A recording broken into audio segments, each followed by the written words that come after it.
Hey everyone, and welcome back. My name is Andrew McPeak, and with me is the ever-inspiring Gina Watts. Ooh, I like that intro. Yeah, you like that one?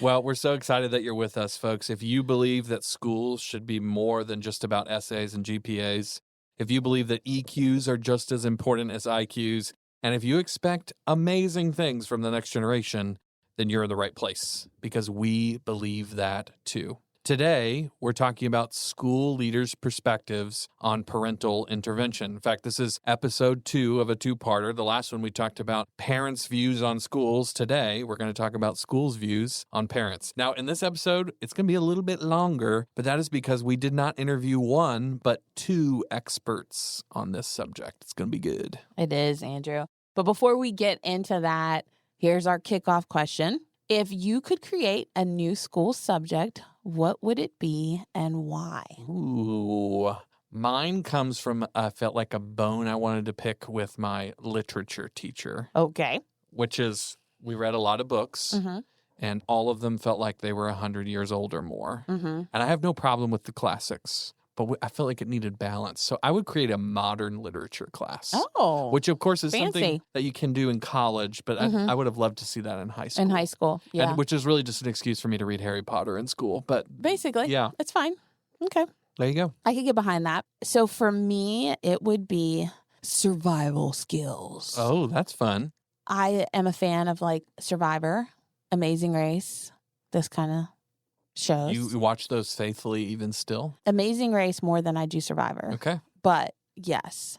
So I was a teen mom. And when I was a teen mom, I had this this posture of, when I get to a point in my life that I have the money and the resources, I would love to serve young women who find themselves as a teen parent. And I want them to learn survival skills. And I want us to live on a farm together. Okay. This is a whole thing. I want us to all live on a farm together and raise our kids and learn how to survive.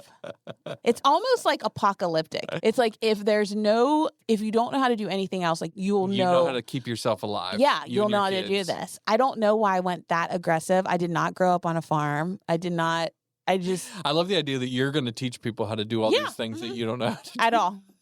Honestly, ridiculous. That sounds like its own TV show. It would be and a great one. And I would probably watch that. It would be a great one. But yeah, I do think from a perspective of building, resilience, problem-solving skills. Yeah. I think we just need more space and also to do it in a creative, fun way like that. It's probably why I like Amazing Race. Yeah. It's like we're competitive, we're racing, but also it's like you got to figure some stuff out. Yeah. And we're going to put you in a country where you don't know the language and you don't know what side of the road to drive on. And you're going to have to get from point. So like we wouldn't have to deal with the students, but like a very cool immersive experience to build resiliency and problem solving skills. Hello. Dope. You're welcome. Whoever heard that idea and is now going to do it. Yeah. It's fine. Yeah. Give me credit. Give her credit. Yeah, that's fine. Let's say. Thank you, Gina Watts. So, we know that schools do a lot already, They do. And even if they don't already teach the subjects that we have so bravely created. Though we did give them good ideas. We did give them good ideas. It does take a whole community to invest in what schools are doing. So we want you to hear from our guests. Do you want to introduce our guests and tell everybody what we're going to talk about today? Absolutely. So we have 2 folks, Rosie Lowndes and Taylor Hasty. Both of them are going to share their experiences and insights from managing parental involvement in schools from 2 different perspectives. So representing virtual schools, we have Rosie. She is a second-generation teacher with an impressive career spanning over 27 years as an educator. Rosie's taught grades 3 through 7. She's served as an EIP teacher, lead teacher, assistant principal, but the most extensive experience was actually in virtual school settings. Rosie brings a unique perspective on how to engage parents because she spent so much time in virtual schools. Her mantra is, if better is possible, good is not enough. I love that. If better is possible, good is not enough. All the snaps. Yes. So it perfectly encapsulates her dedication to excellence in education. And for our in-person schools perspective, we have Taylor Hasty. Taylor is the high school principal and athletic director at Silverdale Baptist Academy. where he has been serving since 2019 with a background as the head basketball coach and athletic director at Bryan College. Taylor is committed to being a transformational leader. He's passionate about fostering character, integrity, and excellence in his students and colleagues alike. Taylor's leadership aims to empower others to make a positive impact in their communities. So obviously, we are thrilled to have both Rosie and Taylor on our podcast to share their insights and experiences. So let's hear from both of them. This is Taylor. I think in college, thinking about, what are you going to do? And everybody tends to ask you that question. I mean, even in high school, they're asking you, what are you going to do with your life, as if you could figure that out at 17 and 18. But my time in college, just around some mentors that I had and being kind of challenged to think about, okay, well, how are you, what are your gifts? What are the things that you're good at? And trying to think about that, I really kind of felt pulled to the next generation, wanting to invest in them. And shortly after college, I don't remember who said this to me, but basically made the point, like, what if, everybody wants to change the world, right? Everybody wants to go out and, in today's world, be famous, maybe it's social media or, do something that matters. And they said to me, what if the most important thing you do is actually invest in the people who are following you? Like, what if they're actually the ones who are going to change the world because you've invested in them? And I thought, man, that is such a unique concept. And I'm just really fallen in love with that idea. Like, okay, maybe it isn't me, but maybe it's the students in which I'm investing, the next generation. Maybe they're the ones that are going to get it right. And I've tried everything that I've tried to do all along my career throughout education has been with that idea in mind. I love that. It's such a powerful perspective. Investing in the next generation can have a lasting impact. Absolutely. Speaking of inspiration, though, let's talk about Rosie's transition from traditional to a virtual teaching environment and what stood out the most in making that shift. This is Rosie. So I started out in brick and mortar, graduated from Mercer University, middle grades, math and reading, and started in Henry County at 6th grade. And I taught in Henry County, the middle school, for 3 years and moved to 5th grade, the elementary school, did all subjects. And I was in Henry County for 9 years. At that time, if you're familiar with Metro Atlanta, I was living in Stone Mountain, but commuting to Henry County. Had my first child and decided to make a leap to Gwinnett County. So I left Henry, went to Gwinnett County for a year, and then got pregnant with my second child, and I actually stayed home for 9 years. So I was a stay-at-home mom, volunteer extraordinaire, and all that good stuff. Then from there, someone thought that I might be a good fit for this new type of school called Cyber Academy. And it was the first virtual academy in Georgia, and thought I might be a good fit. So interviewed, had no idea what I was doing, had not even ever done a PowerPoint, but I got the job. So I started as a 7th grade social studies teacher at Georgia. It was Georgia Virtual at that time, became Georgia Cyber Academy, which was a 100% online state charter school.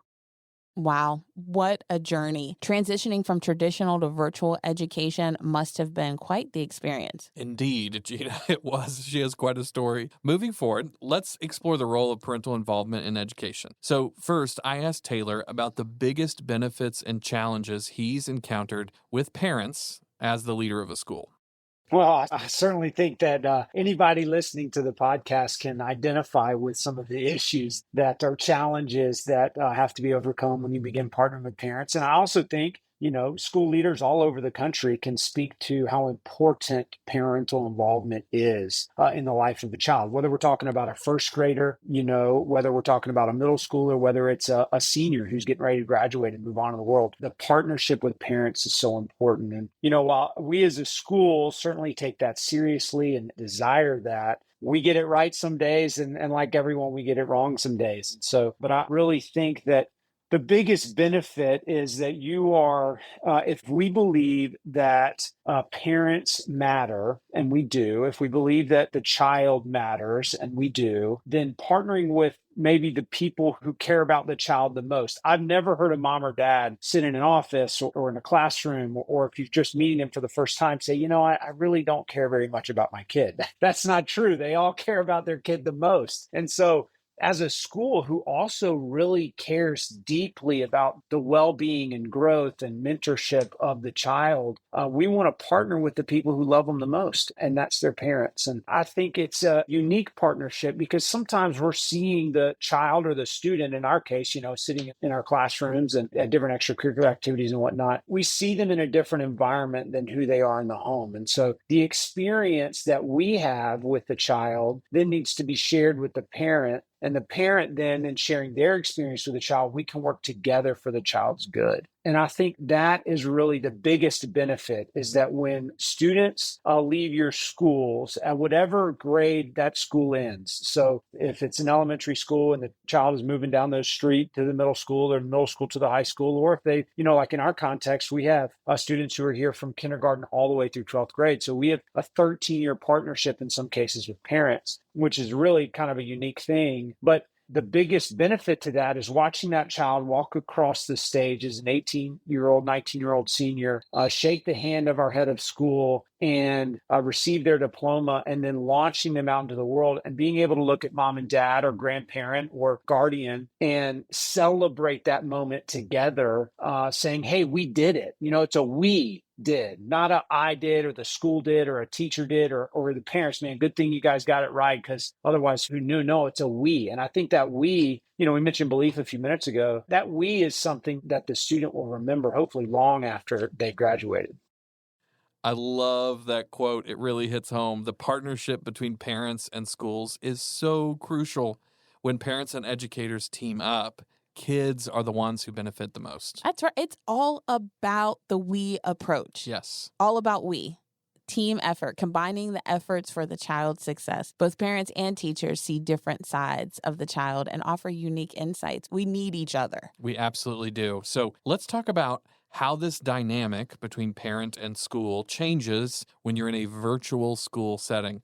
Parental involvement looks quite different when compared to a traditional school. That's true. In virtual schools, parents often take on more of a hands-on role, helping with daily routines, managing schedules, and assisting with technology. It offers flexibility, but also requires parents to be more proactive and organized. Exactly. In fact, a lot of parents learned this during the pandemic, didn't they? The virtual model allows for customized learning experiences and closer parent-to-student interaction, but it also demands a higher level of commitment and creativity from those parents.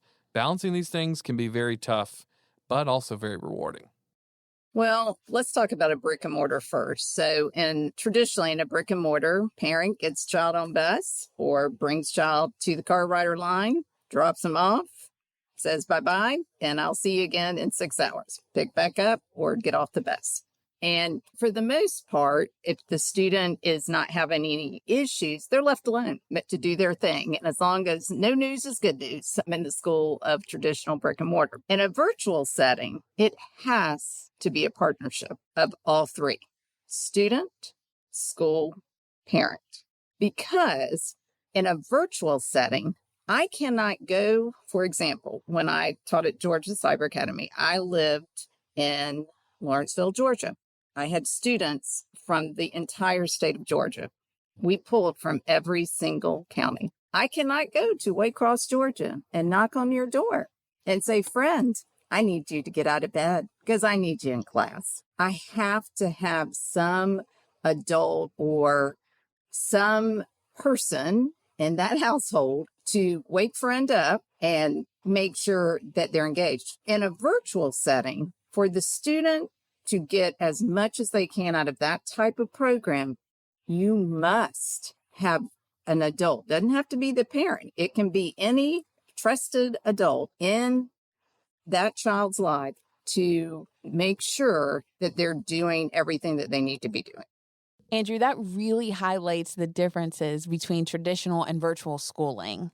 In brick and mortar schools, parents often drop their kids off and pick them up without much day-to-day interaction, I guess, unless there's an issue. Yeah, yeah. Of course, in virtual settings, that's a whole different ballgame. The involvement of an adult at home is crucial. Whether it's a parent or another trusted adult, they play a significant role in ensuring that the student is engaged and on track. Right. So the adult at home becomes a key partner in the educational process. It's a more hands-on role, making sure students attend classes and complete their assignments. Yeah, this partnership is vital for virtual learning to succeed, but it also presents some unique challenges, especially for busy families. Many parents, it seems like, probably struggle to find the time to be involved. So how can schools help busy families get more involved? I mean, what kind of opportunities can they create to accommodate hectic schedules? Why don't we dive into some practical advice and strategies? Man, you're right. It is such a challenge. Busyness affects all of us, not only our families, but me too, right? We all have full calendars. It's like the more full your calendar is, the better you feel like you're doing, right? Busyness is such a, when people ask, hey, how you doing? Busy. You're like, oh, good. Good for you. You're great. That's great. It's like we've maybe missed the mark on defining that. I think there's a couple of things that we've done as a school, and every year we're trying to do it better, or we look back and go, oh, we got that wrong. We need to do, so it's not, you're always working at it. A couple of things that we've done, we don't do anything on Wednesday nights. So that night is completely off for our families. We don't allow there's a few cases in which we might have to have a postseason game for one of our athletic programs because that's controlled by the state. It's not controlled by our academy, but we try to create a one night a week where we really are wanting our families to be at home. They can go to church, they can, whatever it is they're doing on a Wednesday night, but that time is meant for the family. So we try to demonstrate as a school how much value we see in the family. We've done some different things, like we would require parents to attend certain events. If they want to participate in, an extracurricular club, they have to come to that club meeting. There's a parent meeting they have to attend, or their child won't be allowed to participate. So we do some things like that. Of course, we're never 100. If we have 25 families that are supposed to show up to be a part of the debate club, we'll have 23. And that would be the best we've ever had attended, right? So it doesn't always work that way. And you have to live with understanding. But I've found two things in my time here that I've watched our academy do over and over and over again. One is that lead time allows people to make time. So the more lead time you give them, so if they know, like, hey, in 6 weeks on this Monday night, this is going to happen and you've got to be there, then they can make the time. And if you're throwing it on, that communication, that advance, we put our school calendar out. We try not to ever change it. We try to lock it in and leave it. And sometimes you have to adjust because there's things that happen outside of your control, obviously, but we do everything we can to protect that. So lead time allows people to make time, and that's really been important. The second thing is that we've had to really demonstrate value to our parents. So we've had to listen to feedback. We've had to say, okay, what do you guys really want to know? What's important to you? What things are you struggling with? Or how can we help you? We're partnering with you. So what does it look like? What do you need more of? And we've tried to meet those needs. And in the more that we've been able to add value to our families through different meetings. And the key to that really is not having a meeting when you could have sent an email, right? If you could just have sent it home, then just send it home. Don't have a meeting for that. But whether it's bringing in a speaker, whether it's, maybe our head of school is going to share, or our board chair, or we're going to do like a student panel where some students are going to share with families. They're going to, like where maybe some of our high school students are going to share with elementary families. And so they're reflecting on their time in elementary school, having been a 7-year-old, having been a 9-year-old, they're sharing back. And so parents find a lot of value in that. And when you can demonstrate value, you win the conversations that are happening that you're not a part of, right? So where you get the email and it says, hey, on September 3rd, you got to go to this meeting, and you call your friend, you go, Andrew, did you get that email from the school? Like, are you going to go to that thing? And you go, yeah, last time we were there, my wife loved it. And that's a great night. We're definitely going this year. Well, that just shaped the conversation the school was never a part of because the value add was there for the family. Gina, it's true. We all struggle with busyness, and it can make parental involvement in schools really challenging, but the impact of that involvement is undeniable. Yeah, schools are constantly trying to balance activities and family time. For instance, some schools set aside specific nights, like no activities on Wednesday nights, to give families a break. It's about showing parents that their time really is valued. Yeah, that was a great idea from Taylor. Advance notice, like he talked about, is also crucial. I love that. Schools that provide plenty of lead time for events find that more parents can take time to lead or attend an event. It's about clear communication and demonstrating the value of their involvement. Speaking of involvement, it's even more complex in a virtual school setting. Yeah, it totally is. So let's discuss a different challenge, right? Some parents might hesitate to engage due to language barriers or lack of familiarity with some of the technology involved in a virtual classroom. So, what can virtual schools do to bridge these gaps and make all families feel supported? Well, what I would tell my staff is we called ourselves the collection agency of education because that's the role you have to take on. So much like a collection agent bugs you till you do whatever they're asking, that's what we had to do. So if I couldn't get the student via email or, just coming to class, I'm on the phone. Calling, sending letters. I mean, really anything. If you live within a distance, I might show up at your door knocking, saying, friend, I need you in class because, you have a 32. You have to be very okay with maybe calling them at 6:00 at night and having a conference. You got to be okay with that to be a virtual teacher. It's not necessarily going to be 8 to 3. Most of the time it's not. In fact, our hours were 8 to 5. So we didn't even have a traditional setting. Rosie really paints a vivid picture, doesn't she? Comparing virtual educators to collection agents. What an analogy. Absolutely, absolutely. It really emphasizes the persistence needed to ensure that students are engaged in a virtual setting. You can't just rely on emails or class attendance. Sometimes you have to go above and beyond, even showing up at their door if necessary, which is crazy to think about. And it's not your typical 8 to 3 job either. Rosie mentions being available until 5 and sometimes having conferences at 6. It's all about being flexible and meeting students and parents where they are. Absolutely. Flexibility is key, right? Speaking of flexibility, though, let's dive into another aspect of school-parent relationships. Let's see, how do schools handle situations like where they and the parents might have a different view on a student's needs? We're kind of missing each other. How do we resolve that?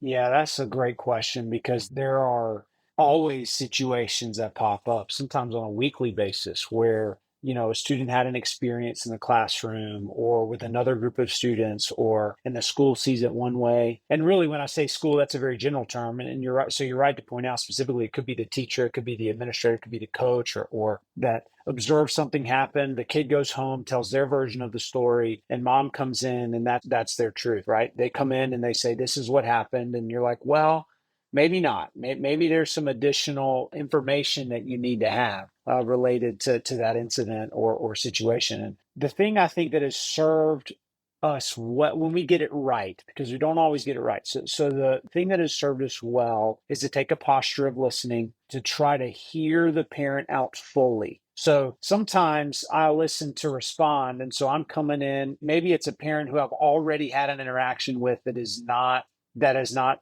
ended well, maybe we'll say it that way. So I'm already in with, both barrels are loaded and I'm ready for action. And I just, so as the parent begins to talk, the minute they say something wrong, I'm jumping in to correct them right away. And that almost never ends well. I mean, the situations that I've been a part of that have really ended poorly are usually my fault. So the idea of listening all the way through, seeking understanding, and trying to hear the parent's perspective of what took place. I like to involve the student, the child, whenever possible, depending upon the age group with which you're working with. That's more possible than others. I work with mostly high school students. And so because of that, you can have a 16-year-old that comes in and they can share directly with what happens or their experience. And then because often when we're willing to listen, then so is the parent or guardian, right? They're more likely to hear you out because you also listen. You're almost trying to lead by example there. And I also think that when parents are right,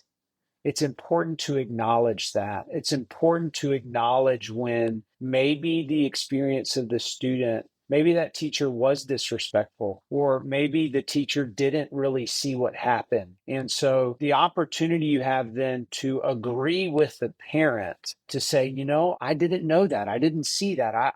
Thank you for telling me that. I didn't have that piece of information. When you can say things like that, you find that parents are way more engaged and more willing to also maybe acknowledge some things that they don't know, they don't see. They're not in the classroom, they're not at lunch, they're not in the parking lot after school, or they don't always see the interaction that happens between students at Carline. And so for them to also understand that their child is a participant at times in what may have occurred, and that they rarely get the full story from their child. And so really, you've heard this before, Andrew, and everyone listening to this has heard it too, that, there's two sides to every story and the truth is somewhere in the middle. And so framing the conversation, hey, I'm going to share a perspective. I know you're going to share a perspective. So let's kind of share that. And then let's search together, again, with the heart of the child in mind, that we're trying to do everything we can to shape that child in the best way possible on the other side of this experience. And that's really hard, especially if the parent is convinced that the child was wronged in some way. Maybe, to use the popular term bullied, that they feel like their child was bullied. And so they're coming in and they are ready to rail against the bully. And I understand that. We have to understand that who loves that child the most? The parent does. And so when the child comes home and they say, this was my experience and it was so terrible, and the parent comes to see you the next day, you have to understand that from the parent's perspective. And I think that helps disarm some of the maybe vitriol that can occur between schools and parents, to know that we're on the same team. Taylor makes some really good points about the importance of listening to parents and understanding their perspective. Sometimes the school and the parents see things differently, and it's crucial to bridge that gap with open communication. Yeah, it really is all about taking a step back and truly listening. And, it's also believing that maybe you don't know everything, like either side. You have to listen to each other. Because when we listen first, parents feel heard and valued. And often that paves the way for them to be more receptive to what we as educators have to say. Absolutely. There's so much emotional intelligence in that. Mm-hmm. Involving the student as well in these conversations can also provide a clearer picture of the situation. It's about creating a dialogue, not a debate. Hey. And it's also acknowledging when parents are right. That can go a long way in building trust. It shows that we're all on the same team, working towards the best outcome for the child.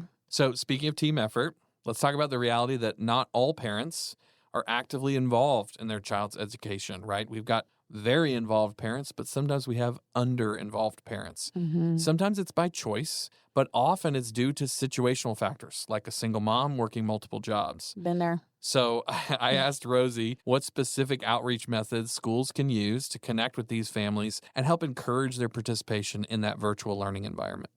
It starts on day one, because if you don't have an authentic relationship with student and parent, it doesn't matter what you're trying to get them to do. They're really not going to do it, especially if they're under-involved anyway. I have found both in brick and mortar and virtual, usually parents that are what you just described did not have a pleasant experience when they were in school. And therefore, it has created this relationship where even though it's their own child, it brings back bad times and just don't want to go there. So the first step is, before you even have the student, send a postcard. Hey, I'm going to be your teacher. I'm looking for it. So, there's I'm not calling about your student being in trouble or you not doing what you need to be doing. This is just, hello, I'm a person, you're a person. Let's just be friendly and start it that way. And that collection agency mind frame, you just call every number in your student database, grandma, aunt, mom, boyfriend, whoever's number's there, you're calling every single one of them until you get a live person.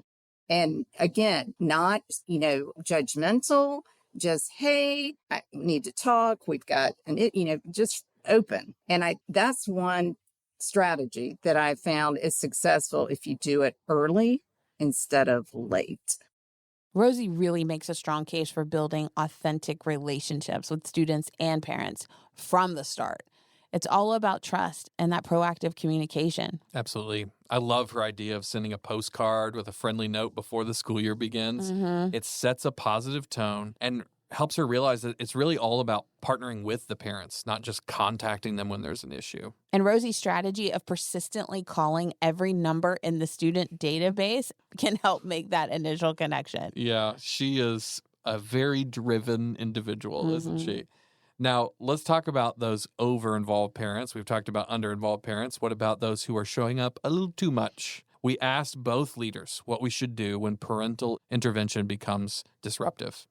Well, it depends obviously on where in the school they're over involved, right? And so what I mean by that is for us, because we're dealing with a K through 12 school, we have different amounts of over involvement at different levels, right? So, in first grade, that over involved parent maybe doesn't seem so over involved because the teacher just loves the fact that, he or she has a parent in the room who's willing to do anything, and so they love the fact that that parent is over involved. And in middle school is such a tough time, for parents that the school, a lot of time we like to see parents because they help you, you're helping them, have a relationship with their child that maybe they don't have otherwise. But in the high school, we often really challenge our families to release their student and to begin to allow them to have more freedom in all sorts of different ways. And that can be a challenge because you can still have the mom or the dad or the grandmother, et cetera, who they really want to be in the classroom. And you're like, that this is 10th grade U.S. history. You're not allowed to be in a classroom.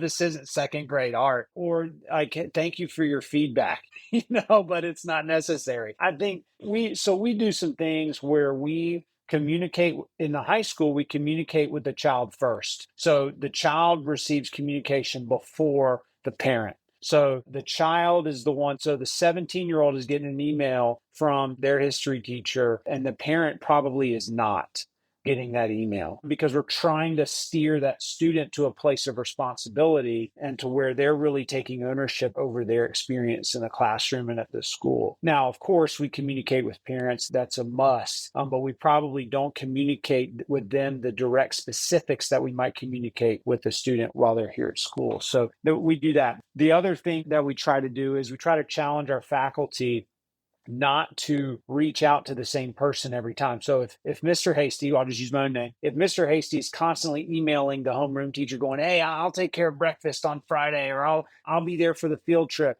that it is 100% okay and encouraged for that teacher to email and say, Mr. Hasty, thank you so much for next Friday, but it's already taken care of. We've already had a couple parents step up and take care of it, and we're so thankful for your involvement. But try to redirect that energy in a way that's positive and encouraging, but also create some boundaries. Again, clear communication with parents is so important. It matters. And when you can set expectations, that over-involved parent will get it eventually. I have found that a lot of times the parent who is over-involved has been over-involved for a long time because nobody was willing to tell them that they were over-involved. And so if you can, see that coming early, and we have teachers and administrators who are better at this than others, and I've been better at this than at one time or another, depending on who we're talking about. So this is something that's not easy by any means. Certainly easier to sit here and talk about than it is to actually do it. But just kind of saying, okay, hey, thank you, or we really appreciate what you did for us last month. We would love to have you help us out in February, 2 months from now. Like just trying to set some, there's a rotation. I didn't realize it's not going to be me every time, that there's kind of more of a understanding that's created when you communicate that way. Yes. In the virtual environment, I saw that more than I've seen it in brick and mortar for obvious reasons. We had what you described exactly happening. Parent was sitting with the student every single class, test, everything, and we knew the student or the parent was helping the student with their work. And because virtual, everything is online. So every assignment. So you can see where the problem's going to start. That experience actually led us to when I left, we were having any tests that we had students take. So I can take your microphone away. I can take your chat away. We have very few behavior problems because I limit your audience. So if a parent gets a little over the top, I just remove the mic and the chat, and then I call them afterward and let them know why I did that. But in that instance where you have a parent doing the student's work, which is to me the most problematic, is I've had to have difficult conversations with parents where I called them and I said, listen, I know your friend is not, their work that they're showing me is not the work of a 7th grader. I've graded enough essays. I know when it's a 12-year-old and I know when it's a 30 or 40-year-old. Both of these leaders, Rosie and Taylor, bring up some excellent points about managing over-involved parents. It's definitely a challenge, and it varies across different school levels. Right. So, like in an elementary school, parents' involvement is often welcome. Yeah, it's encouraged. absolutely. But as students get older, especially in high school, it's crucial for them to develop independence. Absolutely. So Taylor's approach of communicating directly with the high school students first, it's a really great way to foster that independence. But let's shift gears a little bit. Gina, one of the reasons I wanted to interview Taylor specifically is because of his school's unique method of creating what he calls mandatory environments to engage parents. Mm-hmm. I actually got to visit his school and see this in action. Parents know when they sign their kids up for his school, they are expected to attend parent gatherings during the year. It's a very unique approach, and it's made him pretty successful at getting parents in the room. Of course, not all the parents. Well, I'm not sure we've ever had a meeting where we've invited 25 and actually gotten 22 to show up. So if there's someone out there that has, please call me because I'd love to hear from them and learn from them too. Because I think there's some important expectations on our side where we say, okay, well, if we're going to invite these families, then what is reasonable for us? What are we going to be satisfied with? We're not going to be satisfied with 6 families showing up or 11 families, but if we can get 60% or 70%, because again, we're trying to think about, okay, do we have enough of an influence on that among those parents to where the majority of them are going to influence the rest? So whatever that is based on the group size. So we really do, we expect, so when parents sit down and look, we're a private academy. So we have an opportunity to sit down with families before they ever enroll their children. And so that's a unique privilege that we have to do that we invite families to enroll their students here. And part of that conversation is them understanding their involvement, as you mentioned, and the requirement for them to show up at different events. But I also think one of the things that we've learned over the history of our academy is we consistently solicit feedback from our parents. And so we, when there's an event like you came to an event, which was amazing, and it was so, oh my goodness, it was so valuable. I learned so much personally, much less anybody else. It was just incredible. But we, even in that event, that was an absolute home run by every measure, we sent a survey out and got feedback from our parents, and the overwhelming majority loved it. And there were a couple of suggestions that we go, okay, we'll consider that next time. Maybe that would help us make sure instead of 62%, we could get 70%, or we could get 74%, or whatever it might be of our families to come. And that feedback loop is really important for us. That's helped us over the 25 years our academy has been in existence. That feedback loop has helped us learn. It's helped us grow. It's helped us figure out, because sometimes I might go, man, I thought that was the best night we've ever had. And the over majority of parents, they don't think that. Well, if we don't ask that question, then we don't know. And like you mentioned earlier, those conversations we're not a part of, they're going, don't go on Tuesday. It's a waste of time. If we don't give them an opportunity to say that to us, then we won't know that. And the challenge with feedback, I've learned this from our head of school, who is an incredibly gifted leader. She often says, feedback is an opportunity to look in the mirror instead of the window.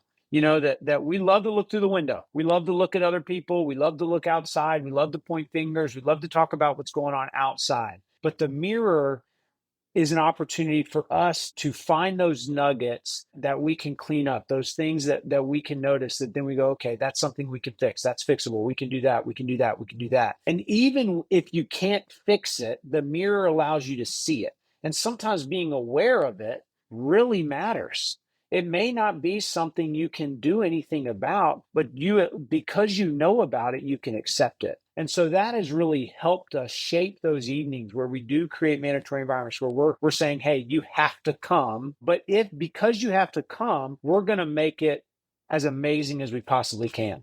This is not an opportunity for us to stand up and just, read you some things that are in our handbook, and then we can say we had a meeting. This is an opportunity for us to help you be a better parent, for us to be a better school, for us to work on our culture, all of those things. And that, as I mentioned earlier, that value add has really been important for us. But we've only been able to do that because of that feedback loop.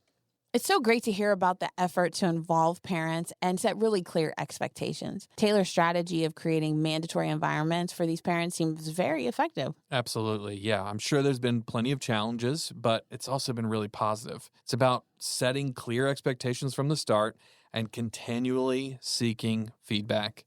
Speaking of which, let's talk about some practical ideas schools can use to ensure open communication and to build trust with parents, especially when there are difficult conversations that need to be had. Taylor and Rosie both had some great ideas on this. I mean, I think that shared vocabulary is really powerful.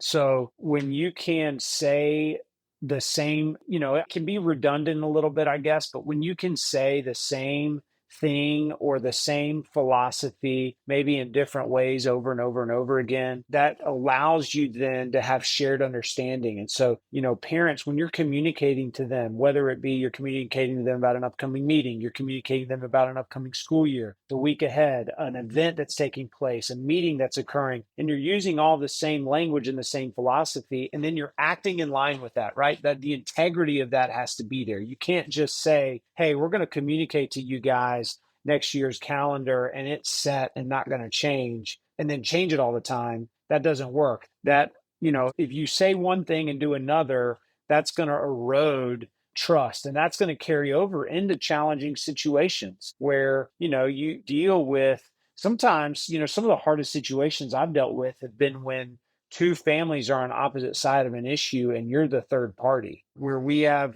two families that are in disagreement about maybe the way that their children are treating each other, or something that happened in class, or and now they're sitting in an office and they're asking, me as an administrator or a teacher or what have you, to sort through the situation. And you're like, man, I don't want to pick a side here. I'm not sure either side is really and you're trying to steer, grown adults in the right direction, not all of whom want to handle that as maturely as possible, because sometimes they just want to come in and blow steam.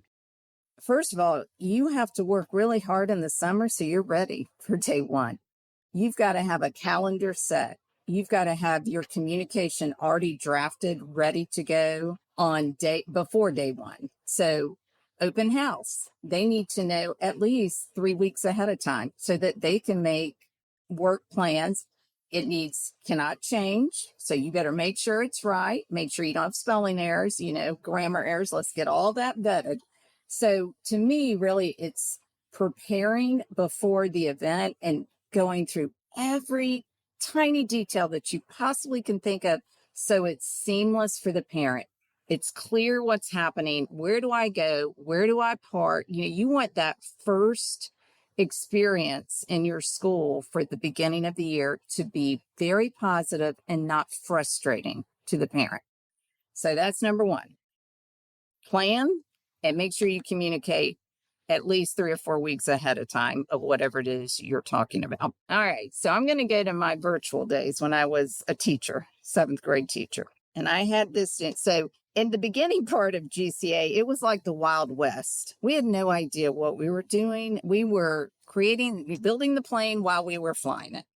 Okay. Because I came in on year 3.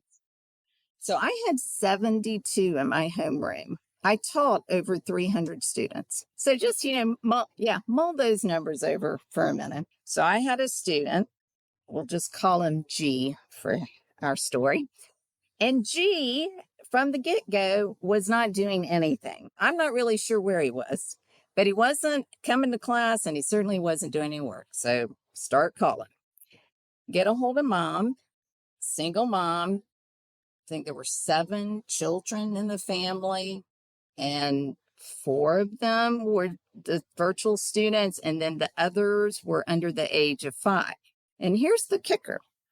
So when the student was doing schoolwork, mom was working one of the jobs, and the older students were supposed to be taking care of the younger siblings while going to class and doing work. So we quickly found out that was not very successful. So what we did is I talked to mom. I said, G is not going to pass the 7th grade if we continue doing this. So we've got to work out something. So when do you get home from job 2? Because I think she did like a swing shift of some sort. So she said, I get home at 5 o'clock and I don't go back to work till 11 at night. And so I said, great. All right, this is what we're going to do. From the hours of 5 to 8, I need G to be with me in a room so we can get him back on track because he was already behind. So now we're just trying to get him. And so I would meet with him 5 to 8, Monday through Thursday, like this. And I would say, okay, friend, open up platform. Okay, do you know? Hey, come on, punch the button. And I could see if he was in there. It was that type of system where you can see if the student's working. And I basically did, work while I'd say, okay. And so that friend that was in 7th grade, he made it. And I thankfully was still there at that school at that time. And I saw him graduate from the virtual school. So as a 12th grader, he made it. It's just such a powerful moment. There's something about the relationship between human beings. If you can reach them and stick with them, it can change the projection of that child's life. I love Taylor's emphasis on shared vocabulary and consistent communication. It resonates deeply with me. Aligning our words with our actions is fundamental when nurturing trust, especially with parents. Rosie also underscored the importance of meticulous planning for effective communication and parent engagement, it being crucial in the virtual learning environment where clarity is really paramount. Absolutely. So Rosie's story about G truly illustrates the dedication and creativity required in education. I love her so much because her commitment to supporting this struggling student alongside his parents showcases the power of collaboration with parents in problem solving for kids. Yeah, Andrew. It reinforces how collaboration between schools and families can lead to remarkable outcomes, addressing challenges like attendance and academic success through personalized support and having truly open dialogue. Absolutely. So, the highest degree of thanks to Taylor and Rosie. Yes, here. Whoop, whoop. So much insight, so many ideas. These are both remarkable leaders. And I love how we hit this issue from 2 very different perspectives on this challenge as well. We've heard a lot today, and that wraps it up for our interviews. But before we end our time together, we got a DMI.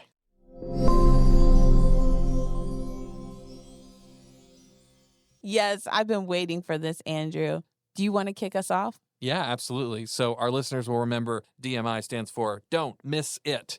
And this is where Gina and I both identify something that we feel like we want to pull out, underline, highlight, bold, whatever it is, something we don't want you to miss. So I'll kick us off with mine. I think so many great ideas were said, but the one that I really loved was an idea that Taylor said.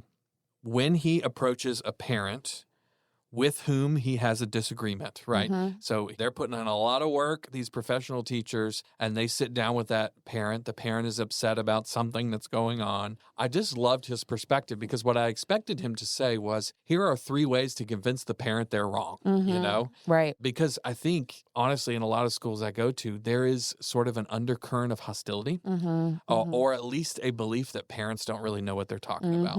And what I love so much about his perspective is he created open and fertile ground to say, the parent is coming because we have a disagreement and we need to resolve that disagreement. They are not wrong, right? There might have been miscommunication, but he leans in so much. And it's basically starting, we have a saying around Growing Leaders we've talked about for a long time about beginning with belief, right? It's one of our core driving values. When we approach a conversation, whether we know that person and have known them for a long time, or whether we just met them, whether they're coming hot and bothered, right? Yeah. or they're coming with a smile on their face, we are going to believe the best about that person. And I feel like if schools and parents are going to be in sync, some believing the best has to be on the table. I think that's very unique. There's not a lot of schools, I feel like, that are taking that perspective. I genuinely couldn't agree more. And I think that Taylor School and then the examples he gave us really show how you can do that. Yeah. Like it moves from philosophy Yep. of believing the best to like, this is the way that you can live that out and do that. You know, for me, my DMI is something that Rosie shared. I believe it was Rosie about like sending postcards. And again, super, super practical approach. But I think Taylor referenced about like when, you know, get to high school, you want to create that independence. And being a former higher education faculty member. You probably would have liked your students to be a little more independent than they were. I spent a lot of time talking to moms and dads and grandparents about why I can't talk to them. Yeah, about why they shouldn't be calling you. Yeah, love you, please drive through. Right. So I have spent a lot of time doing that. And here's the thing. I think it's finding that healthy tension. Because guess what? In high school, we still want the postcard as a parent. So now let me talk about it as a parent. Yeah. As a parent, I still want the postcard. Yeah. And so there are things that we give up that worked really well in elementary school. And they're as simple as the postcard. Yeah. That we need to keep when they're in high school. Yeah. And I think it's just thinking about those strategies that maybe we put to the side for whatever reason and they actually worked and they probably still would work now. Yeah. So kind of simple, but also I feel really super practical. Yeah. Because we got a lot of information today. We did. And really what I love so much about that idea is that it's a great place to start, right? So if you feel like I'm just lost with what to do about parents, start by doing something simple. Like Yeah. sending out cards, setting expectations, having those meetings, those kinds of things. Love it. Yeah, this was really good. This is you should listen to it a couple of times. It does feel that way. Because there's a lot of information. You can fast forward through our parts. Yeah, that's fine. Listen to them. Listen to them. Yeah. Slow it down. So good.